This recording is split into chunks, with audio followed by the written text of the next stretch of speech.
For a moment, they waited for footsteps that never came, expecting a shout, a whistle, or any sign that someone was still watching. Hours passed. The camp remained quiet, and the familiar presence of guards did not return, leaving the prisoners alone with a silence that felt more unsettling than supervision ever had. Because when no one came back to restore order, a far more disturbing question began to form. What happens when captivity continues, even after the watchers disappear?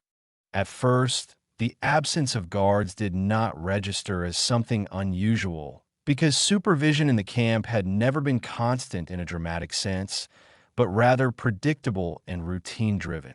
Prisoners were accustomed to guards appearing, withdrawing, and reappearing according to schedules that rarely needed explanation. Short gaps in visibility were normal, expected, and easily dismissed. What made this moment different was not the initial disappearance, but the way time continued to pass without correction.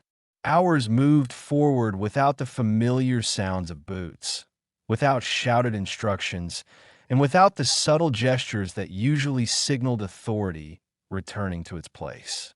The camp remained intact, yet the presence that defined its structure seemed to have quietly stepped away. The prisoners reacted cautiously rather than impulsively. No one celebrated, and no one tested the boundaries immediately, because experience had taught them that apparent freedom often concealed consequences. Silence, especially in captivity, rarely meant permission. Most men assumed this absence was temporary, a delay rather than a change, and they continued their routines with deliberate restraint. Daily activities unfolded as they always had. Meals were eaten quietly. Work details proceeded without interruption. Lines formed naturally, even without instruction. Discipline remained visible, not because it was enforced, but because it had become habitual. The absence of guards did not create chaos. It created hesitation. As time extended beyond what felt reasonable, uncertainty began to replace expectation. The prisoners started to notice how unusual it was that nothing had shifted to compensate for the lack of supervision. No replacements arrived. No additional patrols appeared later in the day. The system did not correct itself, and this failure to respond quietly unsettled those who had learned to associate authority with constant adjustment. Men began to observe one another more closely, reading reactions rather than orders. Behavior became a source of information. If no one else moved, it felt safer to remain still. If routines continued unchanged, it suggested that maintaining order might still be expected, even if no one was present to demand it. In this way, inaction reinforced itself. The longer the silence lasted, the heavier it became. The prisoners were not afraid of immediate punishment. They were unsettled by the lack of reference points.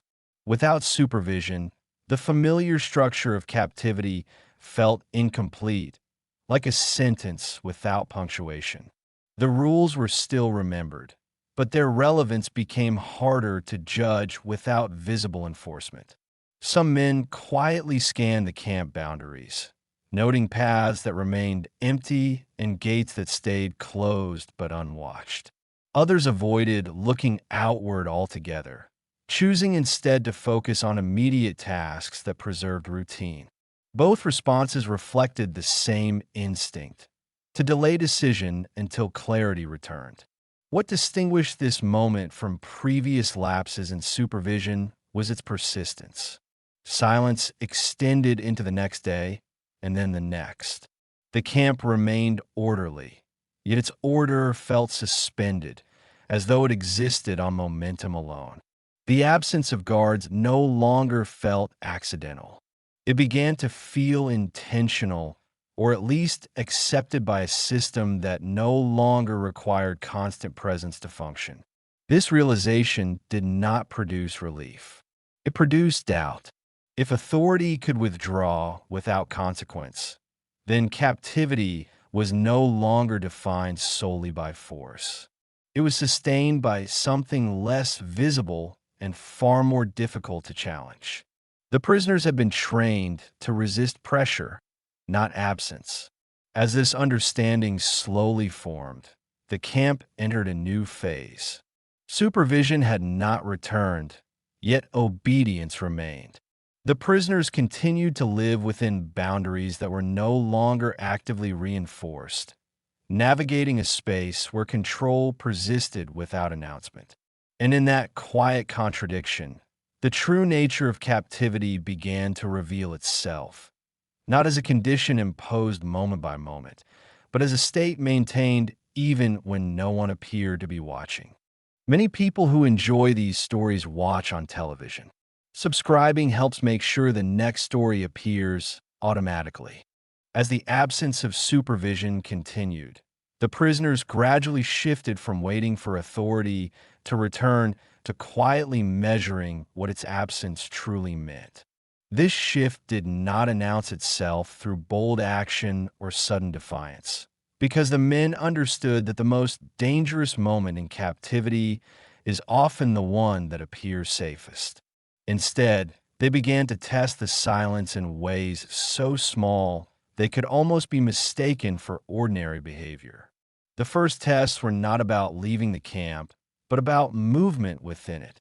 Men lingered a little longer before lining up, allowing small gaps to form where strict order had once been automatic. They spoke for a few extra moments after work details ended, letting conversations extend without glancing toward guard towers. They adjusted their routines in subtle ways, not to challenge authority, but to see whether authority would respond at all. Nothing happened. The lack of response carried its own meaning. In a system where correction had once been immediate, the absence of correction felt like a new condition rather than a temporary lapse. Yet this meaning remained ambiguous, because silence can signal neglect, but can also signal confidence. The prisoners were left to interpret which one applied. An interpretation in captivity always carries risk. As the days progressed, the test became slightly more deliberate. Some men left personal items unattended for longer than usual, as though checking whether inspections still occurred. Others altered the pace of their movement, walking without the rigid alertness that had once seemed necessary. These acts were minor, yet they marked the beginning of a psychological shift, because each small adjustment required a decision rather than obedience. The prisoners were not simply testing boundaries. They were testing certainty. In the past, certainty had come from external pressure. Now, certainty had to be inferred from patterns. The problem was that the pattern they observed was defined not by what happened, but by what did not happen. No one intervened. No one corrected. No one reasserted control. The camp remained quiet, and quiet became the only consistent feedback. What made this stage especially unsettling was that the men could not determine whether the absence of guards meant reduced risk or increased risk. If supervision had weakened, escape might be easier. If supervision had merely withdrawn to observe, escape might be a trap. The prisoners had no reliable way to know. This uncertainty prevented impulsive action and encouraged caution, even among those who had once spoken confidently about fleeing at the first chance. In this environment, the idea of escape began to change form. It was no longer a single act of courage undertaken in a moment of opportunity. It became a decision weighed against unknown outcomes. Leaving the camp might mean freedom, but it might also mean entering a world without shelter, without food, and without the protections, however limited, that captivity still provided. The absence of guards removed one kind of pressure while introducing another. Over time, the prisoners began to understand that the safest response to uncertainty is often restraint. Men who might have acted quickly under visible threat now moved slowly under apparent freedom, because visible threat offers clarity, while apparent freedom offers none. The camp, even without supervision, remained a defined space with predictable routine. Outside it lay ambiguity, where every step would carry consequences that could not be anticipated. This cautious testing also changed how prisoners related to one another.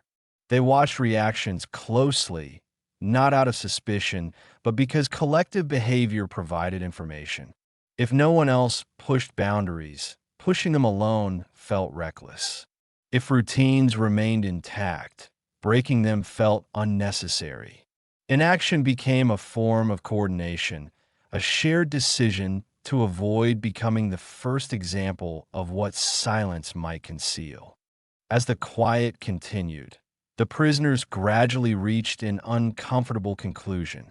The absence of guards had not transformed the camp into a place of freedom. It had transformed it into a place where choices existed but lacked guidance. The men could move more freely within familiar boundaries, yet that freedom did not naturally extend beyond them, because stepping outside required confidence they could not develop without clearer information. By the end of this stage, the prisoners had tested the silence repeatedly and found no response. Yet instead of producing boldness, this discovery produced restraint. The camp remained orderly, not because it was enforced, but because uncertainty made discipline feel safer than initiative. And in that reality, captivity revealed its most unsettling feature. It could continue without supervision, sustained not by guards or threat, but by the prisoner's own careful decision to remain within a boundary they understood. As the silence persisted and the absence of supervision continued without interruption, the prisoners began to recognize that restraint was no longer a personal reaction to uncertainty, but a pattern shared across the entire camp. What had started as individual hesitation slowly took on a collective shape, not through discussion or agreement, but through repetition that no one challenged. Day after day, the same routines unfolded without interruption. No one stepped beyond the boundaries, and no one attempted to test the perimeter directly. This consistency carried meaning, because in a confined environment, behavior that repeats without variation becomes a form of communication. The lack of movement toward escape signaled to each man that others had reached the same conclusion, even if that conclusion had never been spoken aloud. The prisoners became increasingly aware of this shared stillness. They noticed that no one packed belongings, no one lingered near gates with intent, and no one behaved as though a decisive moment had arrived. The absence of preparation was as telling as the absence of action. In a place where escape had once been imagined as an instinctive response, the collective refusal to act transformed hesitation into expectation. This shift altered how responsibility was perceived. Leaving the camp no longer felt like a purely individual choice because it would have disrupted a balance that had quietly formed. To act alone would have meant separating not just from the camp, but from the group itself, stepping outside a shared rhythm that now provided stability. The cost of standing apart felt greater than the cost of remaining within it. As this awareness deepened, prisoners began to adjust their thinking around escape itself. It was no longer framed as a test of courage or opportunity. It became a question of timing, context, and consequence. Without visible pressure to flee and without examples of successful departure, escape lost its urgency and became abstract, something imagined rather than pursued. The guards' continued absence reinforced this transformation. Their lack of response suggested that the system did not depend on constant oversight to remain intact.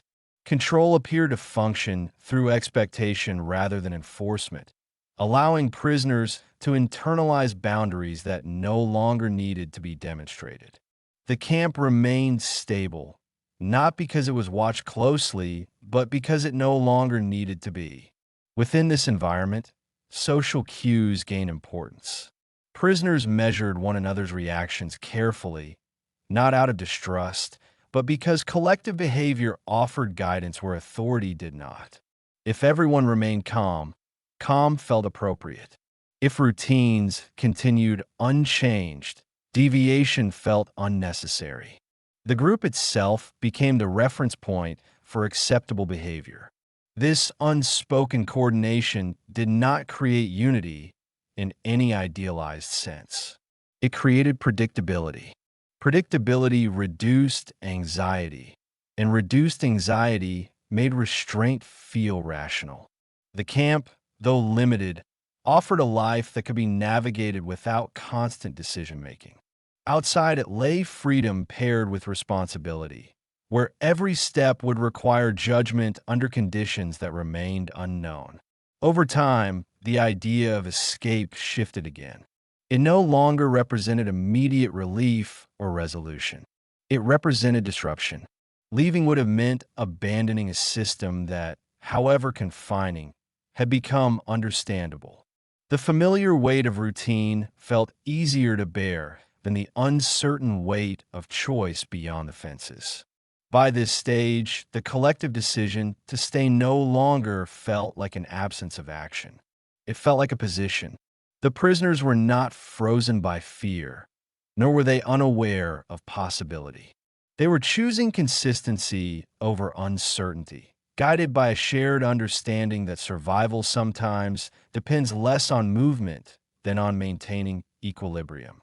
In this way, captivity reached a quiet equilibrium of its own. The camp functioned without supervision.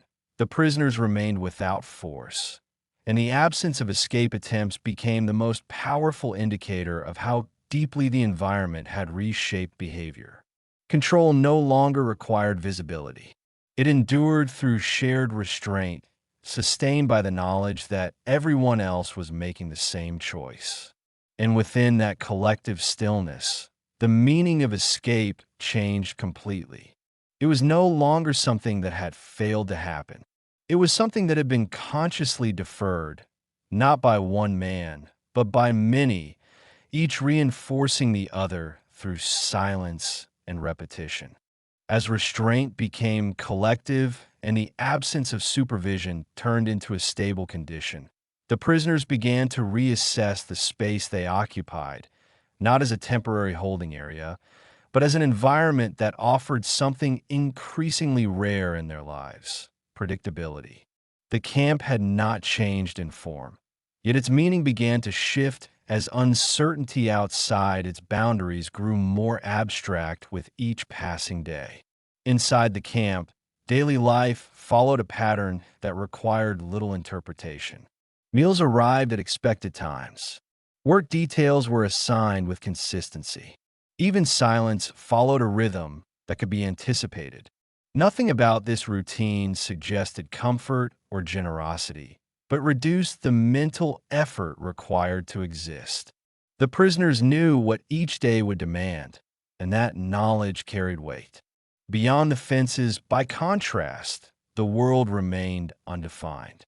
Roads led to towns they did not know, among people whose language, customs, and reactions were unfamiliar. Freedom implied exposure to choices that demanded constant judgment, and judgment carried risk without the protection of structure. The outside world represented possibility, but also isolation, responsibility, and immediate vulnerability. This contrast reshaped how the prisoners evaluated danger. Escape was no longer measured solely by the risk of capture or punishment.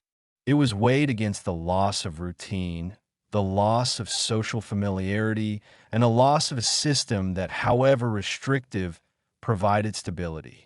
Leaving meant abandoning a framework that reduced uncertainty in exchange for one that magnified it. The camp also offered a form of social containment that eased anxiety. Relationships, though limited, were established. Faces were familiar. Roles had emerged organically. Even conflict followed predictable patterns. Outside the camp, none of these anchors existed. Freedom would have required rebuilding identity and connection from nothing, under conditions that offered no margin for error. What reinforced this perception was the demeanor of the guards themselves. Their absence had not produced disorder, and their eventual reappearance, when it occurred, did not come with urgency or suspicion. This calm suggested confidence in the system rather than vigilance against failure. The prisoners interpreted this as a sign that remaining within the camp carried no immediate threat, while leaving would introduce uncertainty without guidance. Over time, the camp ceased to feel like a barrier imposed by force and began to feel like a boundary that separated two different forms of risk. Inside, life was constrained but intelligible. Outside, life was open but undefined. The fences did not simply prevent movement. They marked the edge between known conditions and unknown consequences. This psychological reversal did not eliminate the desire for freedom. It reframed it. Freedom became something imagined in theory rather than pursued in practice. The camp, though restrictive, offered continuity in a world that had otherwise been defined by upheaval. Remaining inside, it felt less like surrender and more like preservation. As days passed without incident, the prisoners adjusted to this perspective without resistance. The idea of leaving lost its urgency, not because it was impossible, but because it required a level of decisiveness and adaptability that felt increasingly distant. The camp provided a space where identity could remain intact, even as autonomy was limited. By this stage, captivity had achieved one of its most subtle transformations. The place designed to confine had become a reference point for safety, not because it was kind, but because it was consistent. The prisoners were no longer measuring freedom against chains or punishment. They were measuring it against uncertainty. In this environment, staying felt rational. The camp offered a version of life that could be endured without constant recalibration. Outside lay a future that demanded initiative at a time when initiative felt costly rather than empowering. The balance had shifted quietly, without announcement, leaving the prisoners anchored to a place that once represented loss, but now represented clarity. And in that shift, captivity revealed a paradox that none of them had anticipated. The fences did not merely restrict movement. They provided definition. They turned the camp into a space where life, however limited, made sense, while freedom waited beyond them as an idea burdened by uncertainty rather than promise. As the camp came to be perceived as a place of clarity rather than confinement, the prisoners gradually reached a point where remaining inside it no longer felt like an interim solution or a temporary compromise, but the only choice that aligned with how they now understood their situation. What had once been hesitation transformed into resolve, not because conditions improved, but because the internal logic of staying had become complete. By this stage, escape was no longer discussed, even in cautious terms. It had not been forbidden, nor had it failed repeatedly. Instead, it had faded from daily thought, replaced by concerns that felt more immediate and manageable. Attention shifted toward maintaining routine, preserving health, and sustaining social balance within the camp. The question was no longer whether they could leave, but whether leaving still made sense. This change did not occur through agreement or persuasion.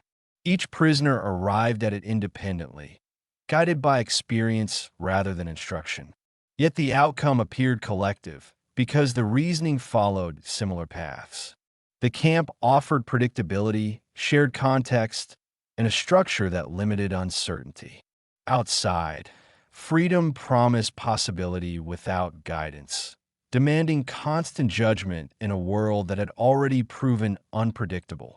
Staying also preserved continuity of identity. Within the camp, the men understood who they were in relation to one another. Roles, however informal, had emerged. Patterns of interaction were familiar. Even silence carried meaning. Leaving would have required stepping into anonymity, rebuilding identity under conditions where support was uncertain and error carried immediate consequences.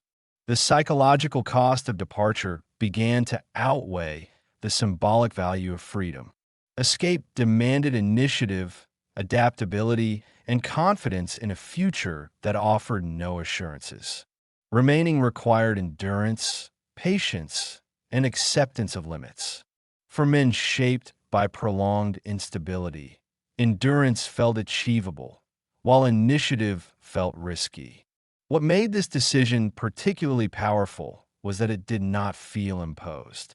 The prisoners were aware of the open possibilities, yet they chose consistency over disruption. This choice did not feel like surrender because it was made deliberately, nor did it feel like victory. It felt practical.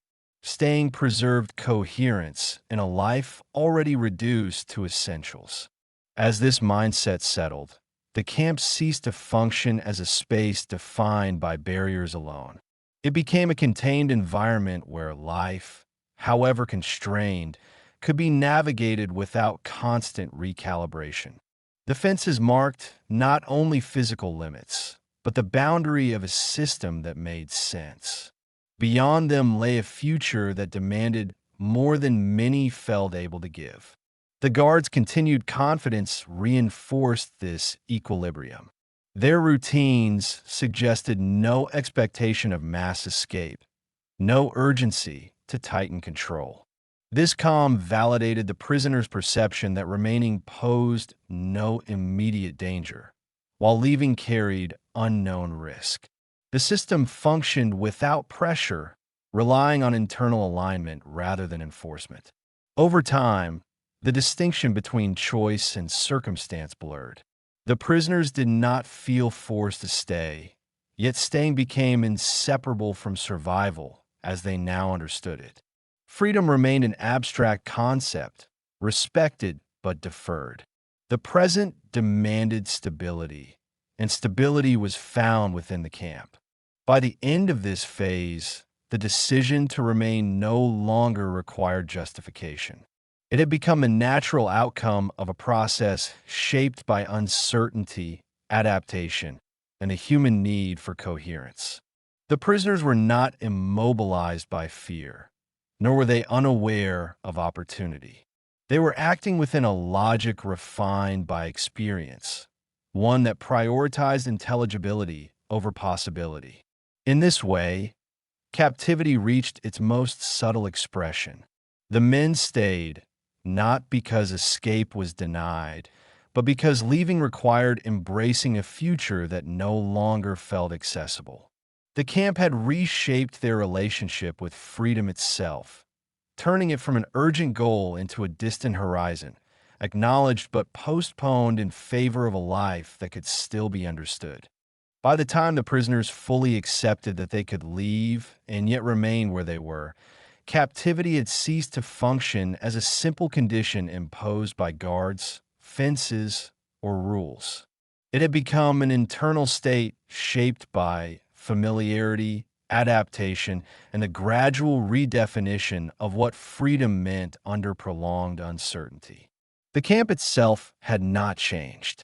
The fences still stood, routines continued, and authority remained present in the background.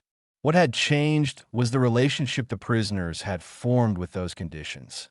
Boundaries no longer felt like an urgent obstacle to overcome, but like a framework that gave shape to daily life. Inside it, existence was limited but understandable. Outside it, possibility remained open but undefined. What kept the prisoners in place was not fear of punishment or ignorance of opportunity. It was the weight of decision itself. Leaving required dismantling everything that had become stable in exchange for a future that offered no guidance and no guarantee of coherence. staying preserved continuity in a world where continuity had become rare. Over time, the absence of escape no longer felt like a contradiction. It felt like a reflection of how captivity reshapes priorities. Survival was no longer measured by movement toward freedom, but by the ability to maintain balance within constraint. Freedom remained respected as an idea, but it no longer demanded immediate action. In this environment, control revealed its most enduring form. It did not rely on force, threat, or constant supervision. It existed through adaptation, through the quiet alignment of behavior with conditions that reduced uncertainty and preserved meaning. The prisoners were not compelled to obey. They simply continued to live within a structure that made sense when the alternative did not. The men who stayed behind the wire were not defeated by circumstance in any simple way. They were shaped by it. The camp had become a place where life, however constrained, could be navigated without unraveling, and leaving meant stepping into a freedom that demanded more than many felt prepared to give. And so, when the gates remained open and the paths beyond them went unused, it was not because escape had failed to present itself. It was because captivity had quietly transformed the meaning of choice itself, leaving the prisoners suspended between freedom and familiarity, where remaining felt less like surrender and more like the only way life could continue without losing its shape. Thank you for spending this time here. If these quiet, true World War II stories matter to you, subscribing helps this channel continue.